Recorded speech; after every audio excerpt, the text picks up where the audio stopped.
Elise at the center, her body intertwined with three men in a choreography of flesh. Her expression shifted from ecstasy to shock to something else. Not shame, but annoyance at the interruption. As if I were the intruder. In our bedroom. In our marriage. I've always believed that a successful marriage, like a well-designed experiment, depends on carefully maintained equilibrium. My name is Daniel Mercer, pharmaceutical researcher at Helix Pharmaceuticals. My colleagues call me brilliant. They also call me cold, though never to my face. I prefer the term methodical. Elise and I met 15 years ago at a gallery opening. Her gallery. She approached me as I stood examining a particularly abstract piece, asking what I thought of the artist's use of negative space. I responded with an analysis of the geometric precision hidden within the apparent chaos. Most people would have walked away. Elise laughed, a sound like wind chimes on a summer evening, and told me I saw the world differently than anyone she'd ever met. Our courtship was efficient. 6 months of increasingly frequent dinners, discussions, and carefully scheduled weekend outings. We married on a perfect spring day. I remember the precise shade of blue in the sky. Cerulean, RGB value approximately 0, 123, 167. Elise wore a cream-colored dress and carried yellow roses. I still have one, preserved through a chemical process I developed myself. Our early years together established a comfortable routine. Mornings were for coffee and minimal conversation. Elise was never fully alert until her second cup. Evenings were for parallel activities in shared space. She would sketch preliminary gallery layouts while I reviewed research data. Weekends followed a loose but predictable pattern. Farmer's market on Saturday mornings, home maintenance in the afternoons, dinner with friends once a month. Sunday was for separate pursuits, her yoga class, my laboratory research.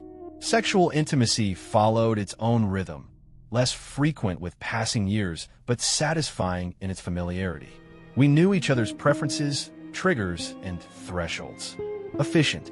Predictable. I believe this was contentment. Perhaps I should have questioned why Elise began suggesting variations approximately 3 years ago. At the time, I attributed it to natural relationship evolution. Our home was an architectural compromise. Her artistic sensibilities balanced against my preference for functionality. The living room featured clean lines and warm tones. The kitchen contained precisely organized tools and ingredients. My home office remained my exclusive domain, while her studio space stayed hers. Common areas were negotiated territories with agreed-upon aesthetics. We navigated holidays and family obligations with spreadsheets and calendars. Thanksgiving with her parents, Christmas with my mother. Summer vacations alternated between cultural destinations, her preference, and locations with scientific significance, mine. Gift-giving followed established parameters. Books, specialized equipment for my research, art materials, or exhibition tickets for her. For 15 years, I believed we had achieved perfect balance. Opposites in temperament, but aligned in goals. She brought spontaneity. I provided stability. She connected us socially. I secured our financial future. A symbiotic relationship, mutually beneficial. I was wrong. The first indications of imbalance were subtle. Slight alterations in routine. Gallery events that ran inexplicably late. New contacts in her phone with ambiguous identities. Weekend yoga sessions that extended by 37 minutes on average. Changes in perfume preference. A sudden interest in lingerie that never appeared in our bedroom. I noted these variations, but filed them as anomalies rather than patterns. The scientific mind resists premature conclusions. Data points must accumulate before hypotheses form. Besides, our day-to-day interactions remained largely unchanged. She still brought me coffee each morning exactly as I preferred it. 1 sugar, no cream.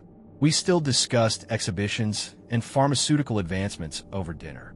The surface tension of our marriage remained unbroken. Until the Tuesday, it shattered completely. Tuesdays are sacrosanct in my laboratory schedule. Equipment calibration day. Every sensor, every measuring device, every analytical instrument must be verified and adjusted if necessary.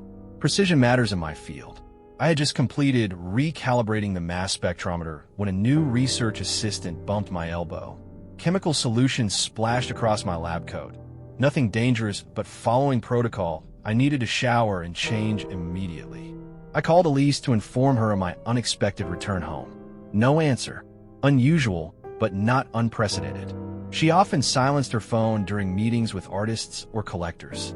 I left a brief voicemail and drove home, slightly irritated at the disruption to my schedule. Our house was quiet when I entered at 2:17 in the afternoon. Elise's car was in the driveway, along with 3 others I didn't recognize. I assumed a gallery meeting had relocated to our home. Unusual, but not impossible. I moved quietly through the house, not wanting to disturb her professional discussion. As I approached our bedroom door, I heard unfamiliar sounds. Laughter, multiple voices, rhythmic movements. I paused, my hand on the doorknob, applying analytical precision to what my senses were telling me. 3 distinct male voices. Elise's unmistakable timbre rising above them. The scientific mind resists jumping to conclusions, but some data points require no interpretation. I opened the door silently, a skill I perfected from years of moving through the lab without disturbing sensitive experiments. The scene before me burned into my memory with photographic clarity. Our marital bed, transformed into a tableau of cheating. Elise at the center, her body intertwined with 3 men in a choreography of flesh. I recognized them immediately. James, the wealthy collector, his silver-streaked hair and manicured hands moving with practiced confidence. Marcus, the artist, his tattooed torso flexing with each movement. David, the ex-boyfriend, whispering in her ear as his hands caressed her shoulders. They didn't notice me at first. I observed with clinical detachment, cataloging details. The way Elise's eyes closed in pleasure, an expression I hadn't seen in our bedroom for years. The casual intimacy between all 4 participants that spoke of routine, not novelty. The champagne bottles on the nightstand, Dom Perignon, James's preferred brand. The artistic photographs on the floor, Marcus's latest collection. The vintage watch on the nightstand, David's family heirloom that he never removed, except apparently for this. I remained in the doorway for precisely 27 seconds. Enough time to commit every detail to memory. Enough time for Elise to open her eyes and see me. Her expression shifted from ecstasy to shock to something else. Not shame, but annoyance at the interruption. As if I were the intruder. In our bedroom. In our marriage. I didn't rage. I didn't cry. I simply observed, documented in my mind, and withdrew to my home office. The scientific mind seeks patterns. For 6 months, I had registered small inconsistencies. Items moved fractionally from their assigned positions. Unscheduled absences. Calls that ended abruptly when I entered the room. These data points suddenly formed a clear hypothesis. What I had just witnessed was merely confirmation of a theory I had subconsciously been formulating for months. I opened my computer and began methodical documentation. Times, dates, observations. I created folders for each participant.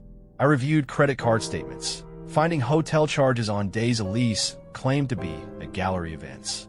I examined phone records, discovering patterns of calls and messages. I searched social media, finding subtle references and inside jokes between them. Each man represented something I apparently lacked. James offered financial power. Marcus provided creative passion. David embodied nostalgia, their shared history. What none of them possessed was my specialized knowledge of biochemistry. I've always had a gift for visualizing molecular structures. I can see how compounds interact, predict reactions others miss. This ability made me valuable to Helix, particularly when we developed our experimental anxiety medication. The project was shelved due to unpredictable side effects, but I continued private research.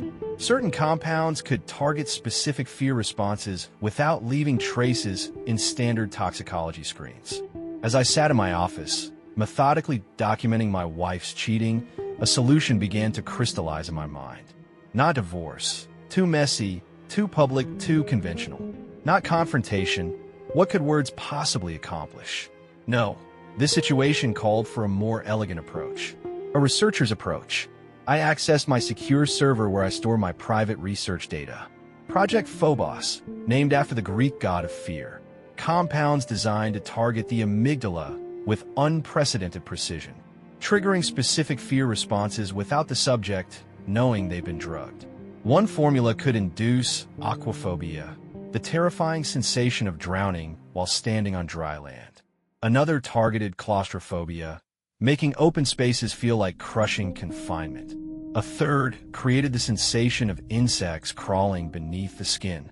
James, I recalled, had mentioned a near-drowning experience during a sailing trip in his youth. Marcus was known to use small, cramped studio spaces that others found confining, but he claimed enhanced his creativity. David had once leapt onto a table at a gallery opening when a spider appeared near his feet. A phobic response he later laughed off, but was clearly genuine. I began sketching molecular structures, modifying my existing formulas to target each man's specific vulnerability. Delivery methods would need to be customized. James enjoyed rare whiskeys, a collection he often boasted about. Marcus constantly chewed nicotine gum since quitting smoking. David had a habit of using hand sanitizer compulsively, a germophobia that contradicted his otherwise bohemian lifestyle. I could synthesize the compounds in my home laboratory.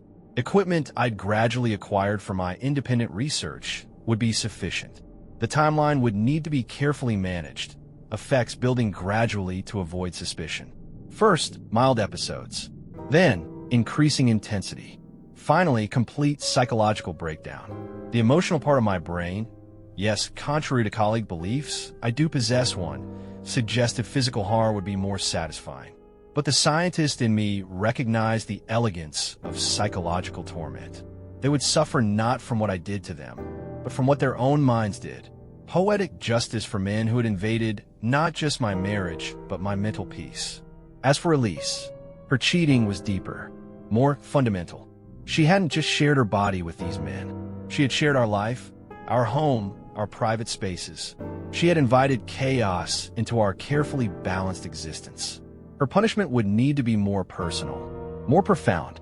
Perhaps watching her lovers unravel would be suffering enough. Or perhaps she too would need a specialized formula, one that targeted not fear, but trust, making her doubt her own perceptions, question her own choices, a compound that would leave her forever uncertain who she could believe, what was real. I began drafting a detailed research protocol. Subjects, methods, expected outcomes. In the clinical language of scientific inquiry, I planned a systematic dismantling of 4 human lives. My fingers moved across the keyboard with the same precision they applied to laboratory work. This was, after all, simply another experiment. Variables controlled, outcomes predicted, data to be gathered. I would need to establish baseline behaviors first. Surveillance equipment could be disguised as ordinary objects throughout the house. Tiny cameras, discrete microphones, software to monitor digital communications, all easily acquired through certain online marketplaces that valued privacy over propriety. As night fell, I continued planning. The house remained empty. Elise had not returned after their abrupt conclusion, likely regrouping at one of their alternate locations. I made coffee and worked through the night, refining formulas, calculating dosages, sketching delivery systems. By morning, as sunlight filtered through my office blinds, I had created a comprehensive research plan. 3 primary subjects, 1 secondary subject, multiple compound formulations, projected timeline of 3 to 6 months for complete psychological breakdown of primary subjects. I saved the document to my secure server and closed my laptop. I showered, dressed in fresh clothes, and prepared for my regular workday. Today was Wednesday. Mass spectrometry analysis of trial compounds for the company's new anticoagulant. I would perform my duties with usual efficiency. No one would notice any change. The perfect scientist, methodical and controlled. In my mind, however, a new experiment had already begun. Project Nemesis, the systematic application of neurochemical interventions to induce targeted psychological distress in subjects who had violated the equilibrium of my carefully constructed life. The cheating had occurred on a Tuesday. The revenge would unfold over months. And unlike the messy, chaotic scene I had witnessed in my bedroom, this response would be precise, measured, scientific. Sometimes the equilibrium must be forcibly restored. What do you think? Is Daniel doing the right thing with his plan for revenge? I'm not sure if this methodical psychological torture is justified, even after such a devastating betrayal. Would love your advice in the comments.